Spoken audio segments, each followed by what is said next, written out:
En 1637, Pierre de Fermat escribió en latín en el margen de una hoja: es imposible convertir un cubo en la suma de dos cubos, una potencia cuarta en la suma de dos potencias cuartas, y en general, cualquier potencia más alta que el cuadrado en suma de dos potencias de la misma clase. Y continuó señalando: para este hecho he encontrado una demostración maravillosa. El margen es demasiado pequeño para que dicha demostración quepa en él. En el siglo XVII, las conjeturas, problemas y teoremas se redactaban en lenguaje natural. No se conocía la notación algebraica que usamos hoy en día, ni tampoco el concepto de números enteros.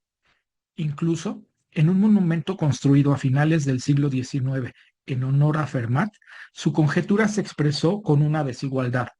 En ella no se hace referencia a números enteros, lo que contrasta con la ecuación restringida que usaron los matemáticos modernos para interpretar lo postulado por Fermat.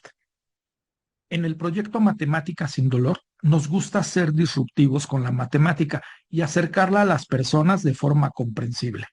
Abordemos esta conjetura como podría hacerse en el jardín de niños. Si tomamos 4 barras de plastilina con la misma cantidad de masa y con 2 de ellas formamos 2 cubos, tendremos 2 cubos de magnitud 1. Si ahora unimos las otras 2 barras y modelizamos otro cubo, el cubo resultante tendrá magnitud de masa igual a 2. Contrario a lo postulado por Fermat, es evidente que 2 cubos de magnitud 1 pueden convertirse en otro de magnitud 2. Entonces, ¿es posible sumar dos potencias mayores que la cuadrada para obtener otra de su misma clase? La respuesta es sí. Con la perspectiva de los números multidimensionales, es posible concebir a cualquier número complejo en cualquier dimensión. Un número multidimensional h tiene la estructura h igual a n a la n por b, donde la potencia m a la n conforma la cardinalidad y dimensión de la estructura dimensional que contiene al número base de generación b. Como ejemplos, aquí les muestro algunas de las múltiples formas con las que el entero 12 puede concebirse como lineal, cuadrado, cúbico y como una potencia de quinta dimensión. Con esta perspectiva, la conjetura de Fermat puede escribirse como suma de dos números multidimensionales, h1 más h2 igual a h3, donde cada h tiene la estructura m a la n por b.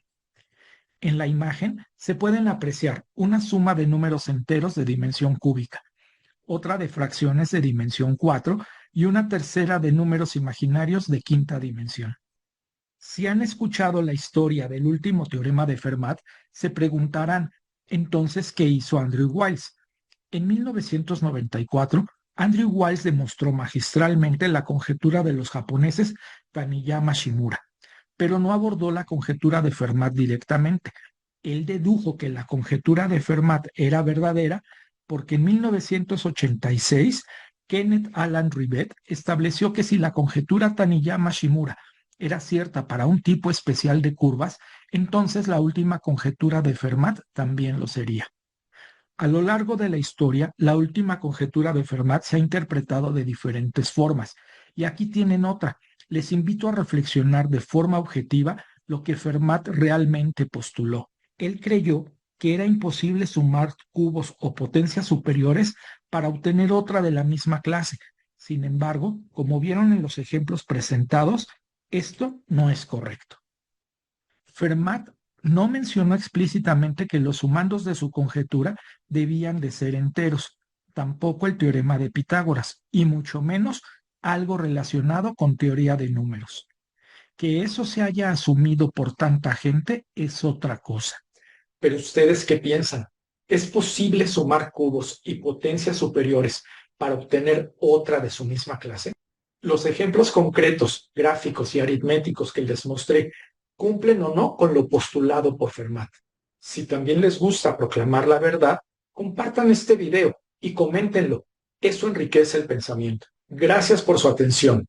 Soy Hugo Rodríguez, dirijo el proyecto Matemáticas sin Dolor y tuve que hacer este video porque la demostración de que la última conjetura de Messier de Fermat es falsa tampoco cupo en el margen de una hoja. Si quieren saber más sobre números multidimensionales, consulten mi libro disponible en Amazon o síganme en mi canal de YouTube.